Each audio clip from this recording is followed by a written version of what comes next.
اعوذ باللہ من الشیطان الرجیم، بسم اللہ الرحمن الرحیم۔ آج ہم دستور جماعت اسلامی پاکستان کی دفعہ 6 اور 7 کا مطالعہ کریں گے۔ دفعہ نمبر 6، اس میں جماعت اسلامی میں داخلے کا باقاعدہ نظام ہے۔ جماعت کا پورا تنظیمی ڈھانچہ ارکان جماعت پر بیس کرتا ہے۔ ہر طرح کے ذمہ داران اور شوراؤں کا انتخاب ارکان جماعت اپنے میں سے بہتر علم، تقوی، ایمان اور انتظامی صلاحیت کے حامل ارکان کا انتخاب کرتے ہیں۔ اس لیے رکن جماعت کو ستون کہا جاتا ہے، ایسا ستون جس پر جماعت اسلامی کی پوری عمارت تعمیر ہوتی ہے اور کھڑی رہتی ہے۔ ستون جتنا مضبوط ہوگا، عمارت بھی اسی قدر مضبوط ہوگی۔ اس لیے دستور جماعت میں رکنیت کے لیے 8 شرائط ہیں۔ جو مرد ہو یا خاتون، جو بھی جماعت اسلامی میں داخل ہونا چاہے، اسے ان شرائط پر پورا اترنا ضروری ہے۔ رکنیت کی درخواست کو منظور ہونا ہے یا ریجیکٹ ہونا ہے، جس کا اختیار نظم جماعت کے پاس ہے۔ امیدوار رکن کوئی سٹیج نہیں ہے جس پر امیدواران کو سال ہر سال روکا جائے۔ اگر درخواست کنندہ شرائط پر پورا اترے تو رکنیت منظور کر لینی چاہیے۔ اگر کچھ کمیاں ہوں تو الگ سے بٹھا کے متوجہ کر دیں، کچھ وقت دے دیں اور طریقہ بتائیں کہ ان کمیوں کو کس طرح سے پورا کرنا ہے۔ جو توجہ طلب پہلو ہوں اس پر متوجہ کریں، بہتر کرنے کا طریقے بتائیں، رہنمائی کریں تاکہ جس نے درخواست دی ہے اس کی درخواست منظور ہو سکے۔ امیدوار رکن یہ یاد رکھے کہ وہ درخواست کنندہ ہے، اس نے خود درخواست دی ہے، اس لیے یہ وہ پوچھنے کا حق رکھتا ہے کہ میری درخواست منظور کیوں نہیں ہوئی، اور نظم جماعت شرائط کو سامنے رکھ کر وضاحت دے کہ درج ذیل شرائط پر پورا اترنا ضروری ہے اور آپ کی یہاں اس حوالے سے جو ہے وہ کمی موجود ہے۔ اب ہم شرائط رکنیت پر بات کریں گے کہ شرائط رکنیت کون کون سی ہیں۔ اچھا، اس سے پہلے یہ جاننا ضروری ہے کہ جماعت اسلامی میں کارکن کے لیے تو دستور کے اندر کوئی شرائط نہیں رکھی گئی اور کسی طرح کا کوئی ضابطہ قاعدہ نہیں۔ جو جماعت اسلامی میں داخل ہونا چاہے، گویا کہ اس کے لیے کوئی پابندی نہیں ہے، وہ جماعت اسلامی میں داخل ہو سکتا ہے۔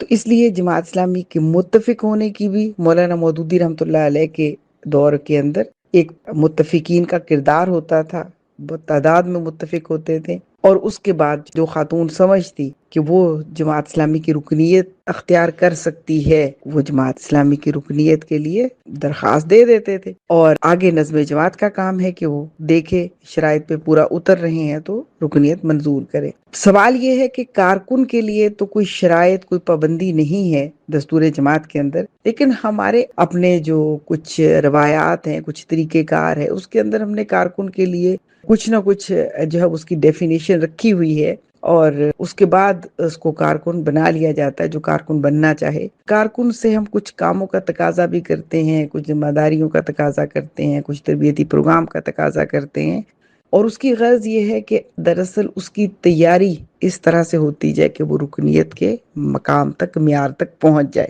لیکن رکن کے لیے شرائط ہیں اور رکن ہی کے فرائض بھی ہیں، کیونکہ پوری جماعت اسلامی رکن جماعت ہی کے اوپر بیس کر رہی ہوتی ہے، ڈپینڈ کر رہی ہوتی ہے۔ جو رکن جماعت کا معیار ہوگا وہی جماعت اسلامی کا معیار قرار پائے گا، کیونکہ رکن جماعت جماعت اسلامی کا سفیر ہے اور اس کا امبیسیڈر ہے، تو رکن جماعت کو دیکھ کر ہی اندازہ ہوگا کہ یہ کس طرح کی جماعت ہے۔ تو اب ہم شرائط رکنیت پر بات کریں گے۔ دستور جماعت میں لکھا ہوا ہے کہ ہر عاقل و بالغ شخص، خواہ وہ عورت ہو یا مرد، خواہ وہ کسی ذات، برادری یا نسل سے تعلق رکھتا ہو، اس جماعت کا رکن بن سکتا ہے۔ اب یہاں یہ بات واضح ہو گئی کہ رکنیت کے لیے نہ تو تخصیص اس بات کی ہے کہ وہ عورت ہے یا مرد، نہ تخصیص اس بات کی ہے کہ اس کی ذات، برادری یا نسل کیا ہے، لیکن یہاں پہ 2 باتیں لکھی گئی ہیں کہ اس کا عاقل ہونا اور بالغ ہونا ضروری ہے، کہ اسے شعور ہو، سمجھ ہو، عقل ہو۔ یہاں کوئی تعلیم نہیں لکھی ہوئی کہ اس کا عالم ہونا ضروری ہے یا اس کا پڑھے لکھا ہونا ضروری ہے، وہ ان پڑھ بھی ہو سکتا ہے لیکن اس کا باشعور ہونا، عقل رکھنا ضروری ہے۔ بلوغت کی تشریح علماء کرام نے یہ کی ہے کہ وہ سمجھدار بھی ہو، یعنی ایسا بھی ہو سکتا ہے کہ کوئی شخص بالغ تو ہو لیکن سمجھدار نہ ہو، تو اسی لیے عاقل اور بالغ دونوں الفاظ یہاں پہ استعمال کیے گئے ہیں۔ اس کے بعد ہے کہ شق نمبر 1 کہ جماعت کے عقیدے کو اس کی تشریح کے ساتھ سمجھ لینے کے بعد شہادت دے کہ یہی اس کا عقیدہ ہے۔ جماعت اسلامی کا عقیدہ ہم پہلے پڑھ چکے ہیں۔ جماعت اسلامی کا عقیدہ دستور جماعت کی دفعہ نمبر 3 کے اندر لکھا ہوا ہے کہ لا الہ الا اللہ محمد الرسول اللہ۔ یہ عقیدہ ہے، الہ صرف اللہ ہے، اس کے سوا کوئی الہ نہیں، اور محمد صلی اللہ علیہ وآلہ وسلم اللہ کے رسول ہیں۔ ایک بات تو یہ کہ عقیدہ کلیئر ہونا چاہیے۔ دوسری بات وہ شہادت دے۔ شہادت دینے سے کیا مراد ہے؟ اصل میں ایک بات ہوتا ہے کہ کسی بات کو آپ نے تسلیم کر لیا، مان لیا، یہ ایک لیول ہے۔ اس کے بعد اگلا لیول وہ یہ ہے کہ آپ نے جس بات کو حق مانا ہے اس کی گواہی بھی دیں۔ یہاں یہ مراد ہے کہ جماعت کے عقیدے کو اس کی تشریح کے ساتھ سمجھ لینے کے بعد گواہی دے کہ یہی اس کا عقیدہ ہے۔ اب اس سے مراد یہ ہے کہ جو جماعت کے عقیدے کو اپنا عقیدہ سمجھ بھی لے، اتنی اس کے اوپر یکسوئی ہو شعوری طور پر کہ پھر اس عقیدے کی گواہی دینے والا بنے گا۔ شہادت کا مطلب ہے کہ پھر اس عقیدے کی تشریح بھی کر سکے، اس عقیدے پر عمل بھی کر سکے، اس عقیدے کا ابلاغ بھی کر سکے۔ اچھا، یہاں ایک اور بات لکھی بھی ہے کہ تشریح کے ساتھ اچھی طرح سمجھ لیا۔ اب تشریح کے ساتھ سمجھ لینا کیوں ضروری ہے؟ کیونکہ عقیدہ کی تشریح میں عقیدے کی درستگی بھی ہے۔ عقیدہ جو ہے وہ صرف اتنا ہی تو نہیں ہے کہ اللہ کے سوا کوئی الہ نہیں ہے، الہ کی بھی آگے بہت ساری تشریح موجود ہے، بہت سارے معنی و مفہوم موجود ہیں۔ تو لہٰذا عقیدے کی اصلاح ہو، اور اس کے بعد پھر عمل کی اصلاح بھی ہو، اور پھر عمل کا طریقہ بھی، یہ سب اس کے اندر آئے گا۔ تو اس لیے ضرور ایک بار پہلے سبق کو ہمیں جو دفعہ نمبر 3 کا گزر چکا ہے اسے دوبارہ سے یہاں پہ دیکھ لینے کی ضرورت ہوگی۔ اب ہم شق نمبر 2 پہ بات کرتے ہیں۔ شق نمبر 2 یہ ہے کہ جماعت کے نصب العین کو اس کی تشریح کے ساتھ سمجھ لینے کے بعد اقرار کرے کہ یہی اس کا اپنا نصب العین ہے۔ اس کا مطلب یہ ہے کہ جو جماعت اسلامی کا نصب العین ہے وہ فرد کا نصب العین بن جائے۔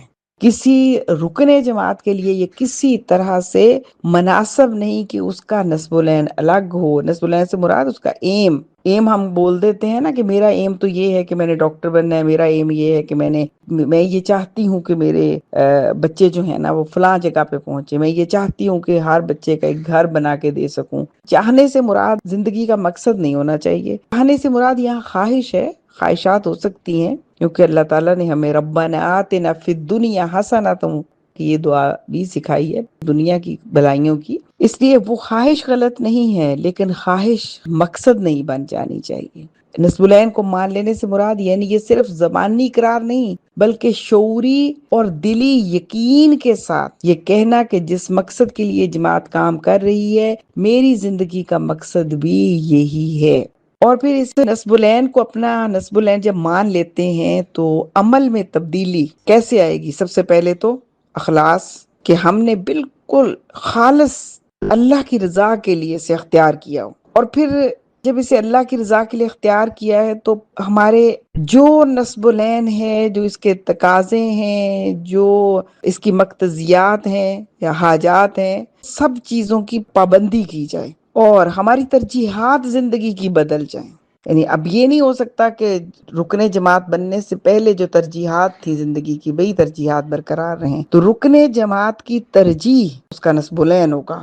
پھر اگلی بات جو سمجھائے گی ہے وہ یہ کہ زندگی کا اور کوئی مشن نہیں ہوگا پہلی ترجیح پہ مشن یہی ہے، اقامت دین ہے، تاکہ دعوت اور اصلاح کا کام مسلسل فرد کرتا رہے۔ رکن جماعت کے دل کے اندر کوئی اور منزل نہیں ہونی چاہیے، اسے اپنا احتساب کرتے رہنا چاہیے کہ کہیں میری منزل کوئی اور تو نہیں۔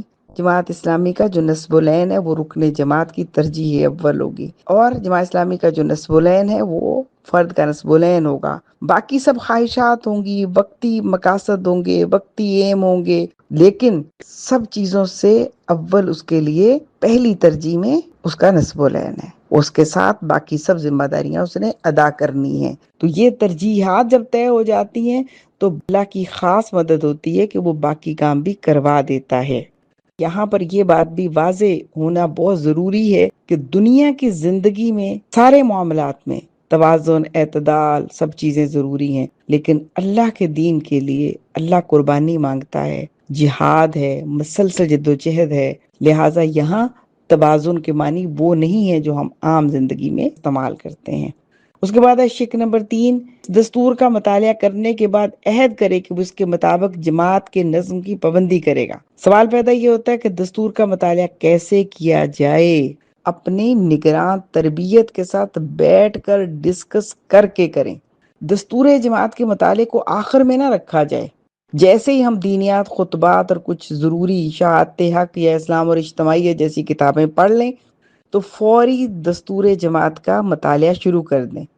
اب اس میں یہ ہو سکتا ہے کہیں سفر، کہیں آنے جانے کے مسائل، تو فون پہ زوم میٹنگ کر لیں، 2 لوگ ہیں فون پہ اس کو ڈسکس کر لیں، لیکن باقاعدہ طالب علم کی طرح جو ہے وہ اس کو ڈسکس کرنے کی ضرورت ہے، ایک ایک دفعہ، 2-3 دفعات، اور مطلب ایک تسلسل کے ساتھ، جیسے ہم تفہیم القرآن کا مطالعہ کرتے ہیں نا، تسلسل کے ساتھ کچھ آیات مبارکہ کا کر لیا، پھر اگلے دن کچھ آیات مبارکہ کا کر لیا، اسی طرح دستور جماعت کو باقاعدہ اپنی نگران تربیت کے ساتھ جو ہے وہ ڈسکس کریں، روٹین میں ڈسکس کریں، اور اس کو مطالعہ کرنے کے لیے کم از کم 1 مہینہ ضروری ہے روز کی بنیاد پر۔ اور وقت نہیں ملتا کوئی بات نہیں، نگران تربیت بھی وقت نکالے، فون پہ بیٹھ جائیں اور ڈسکس کریں۔ اس کو سمجھنا بہت ضروری ہے، کیونکہ مطالعہ کرنے کے بعد عہد کرنا ہے کہ وہ اس کے مطابق جماعت کے نظم کی پابندی کرے گا، تو لہٰذا یہ بہت ضروری ہے۔ اب سوال یہ پیدا ہوتا ہے کہ جماعت کے نظم کی پابندی کا عہد کیوں ضروری ہے؟ اس میں پہلی بات یہ سمجھنی ہے کہ جماعت کی شرعی حیثیت ہے۔ مختلف آیات مبارکہ موجود ہیں، قرآن میں بھی حکم ہے، حدیث میں بھی حکم ہے۔ حضور صلی اللہ علیہ وسلم نے جماعتی زندگی اختیار کرنے کا حکم دیا ہے، اور جماعت کا نصب العین اصل میں وہ ہے نصب العین جو اللہ نے مجھے اور آپ کو دنیا میں اس نصب العین کے تحت بھیجا ہے۔ اگر نہیں پورا کریں گے اس کو تو اللہ کے ہاں پکڑ ہوگی، لہٰذا میری اور آپ کی زندگی کا جو مقصد ہے وہی جماعت کا نصب العین ہے، اس لحاظ سے اس کی بڑی اہمیت ہے۔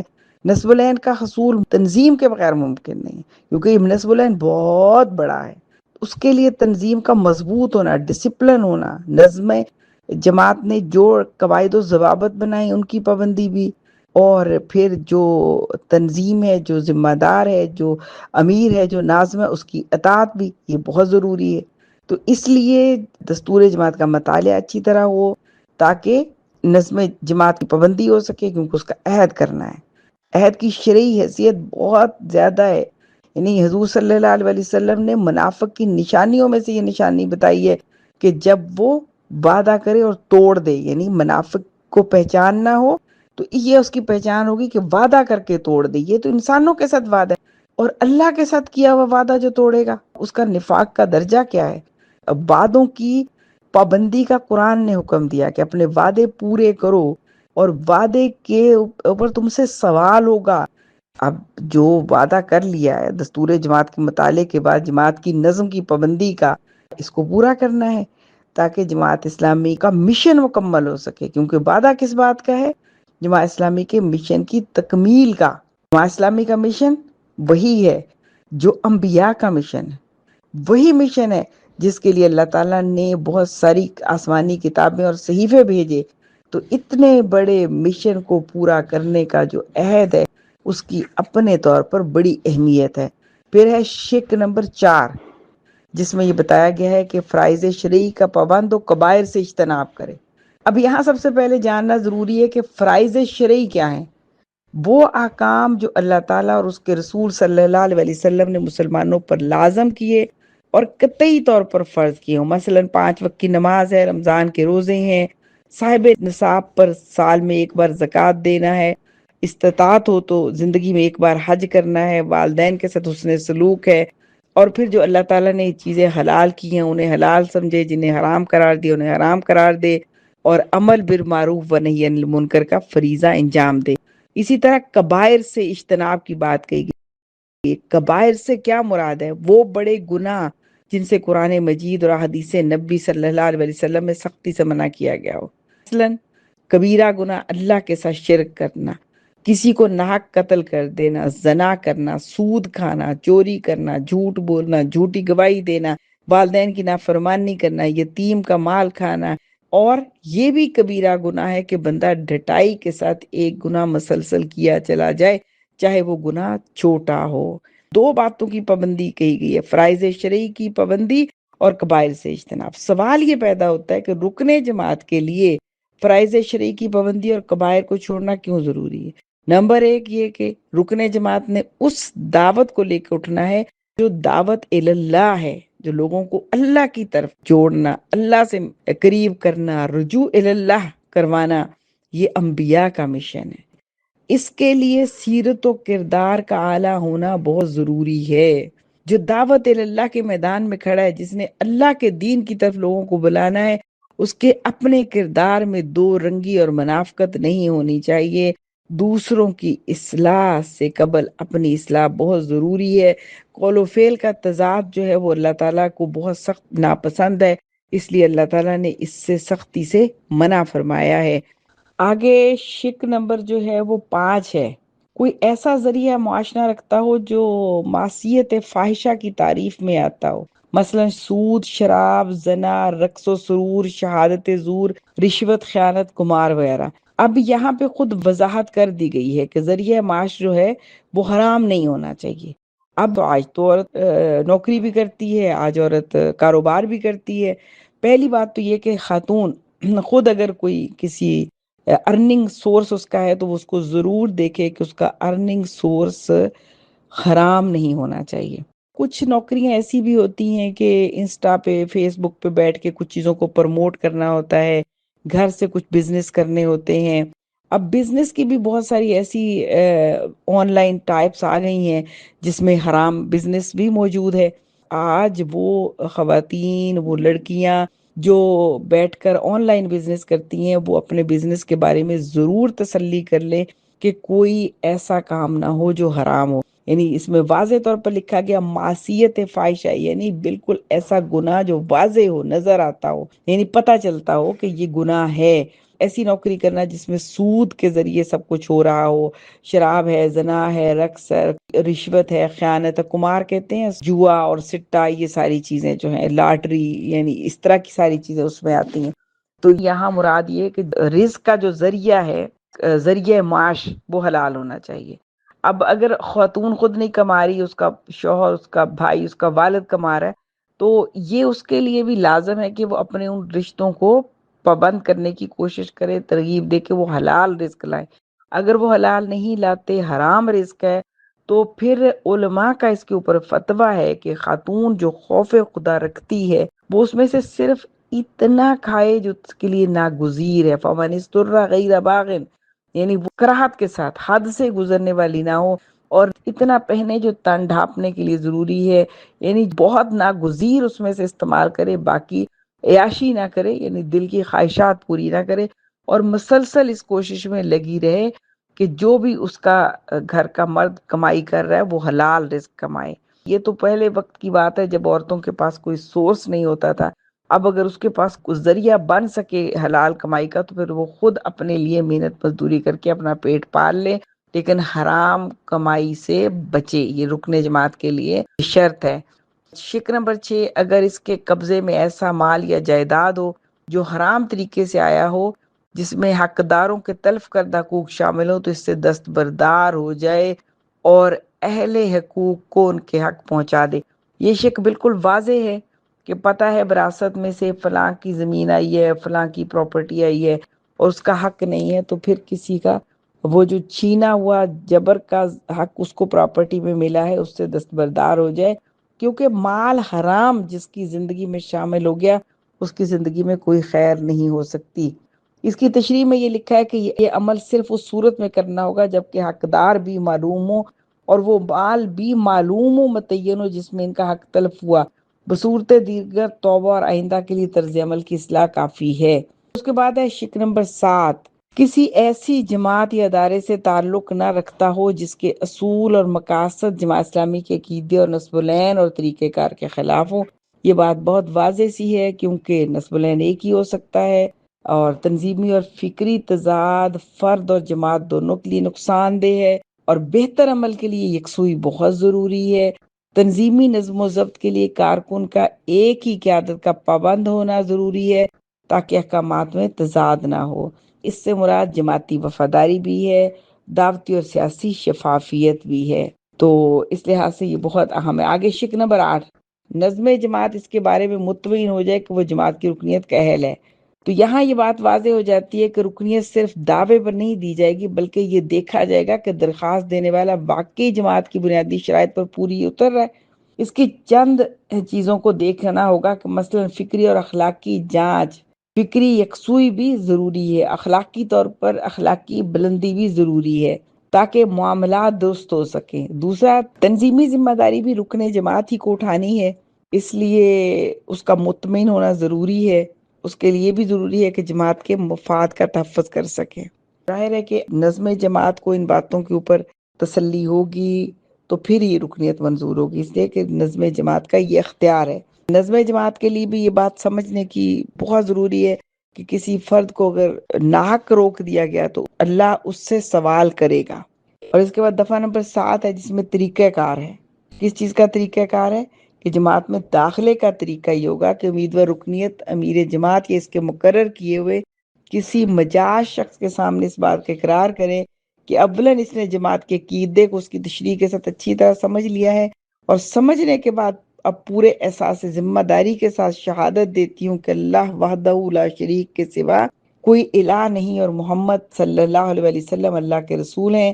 ثانیاً اس نے جماعت کے رسم العین کو اس کی تشریح کے ساتھ اچھی طرح سمجھ لیا ہے کہ اسے سمجھنے کے بعد اقرار کرتی ہے کہ دنیا میں اللہ کے دین کو قائم کرنا اس کی زندگی کا نصب العین ہے، اور اسی نصب العین کے حصول کی صحیح کے لیے وہ خالصتاً للہ جماعت اسلامی میں داخل ہو رہی ہے، اور اس کام میں اس کے پیش نظر اللہ تعالیٰ کی رضا اور فلاح اخروی کے سوا کوئی مقصد نہیں ہے۔ ثالثاً اس نے دستور جماعت کو بھی اچھی طرح سمجھ لیا ہے اور وہ عہد کرتی ہے کہ اس دستور کے مطابق وہ نظام جماعت کی پوری طرح پابند رہے گی۔ تو دراصل یہ جو ہے وہ طریقہ کار ہے جماعت اسلامی میں داخلے کا۔ اللہ سے دعا ہے کہ اللہ تعالیٰ ہمیں دستور جماعت کی پابندی کرنے کی توفیق عطا فرمائے۔